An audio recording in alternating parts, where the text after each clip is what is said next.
kabukid, nandito na naman po tayo sa ating anihan. Dito po sa Bulan, Sorsogon. Yan po, ngayon po ay March 14, 2023. Ngayon po ay bukas po, aanihin po natin itong ating palayang ito. Ang naani po nila dito ay dati 180 sa 2 hektarya po yun. Nagamit po sila dati ng 20 sack. Ngayon po nagamit na lang po sila ng 8 sack, mga kabukid. Gamit lang po yung ating CH Architect. Opo, mga kabukid. Obserbahan po natin to sa festival bukas. Anihan po ito, 2 hektarya po.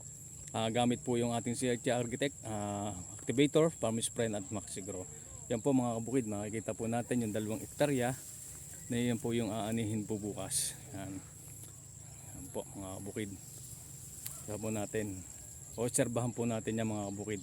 Sana sama-sama tayong ma-obserbahan to.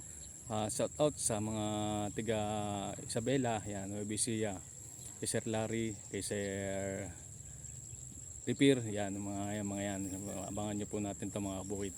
Sana makita po natin na yung resulta ng ating CH Architect at patuloy pa rin po tayong gumamit ng ating CH Architect dahil po bukod doon nakakatipid po ng abono, nakakatipid sa mga synthetic nating gamit na katulad ng fertilizer, insecticide o herbicide. At nakakatipid po tayo sa mga abono na ating ginagamit mga kabukid.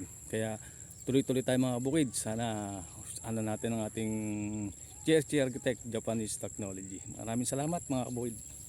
Kabukid, dito na po yung huling last ng ating harvest.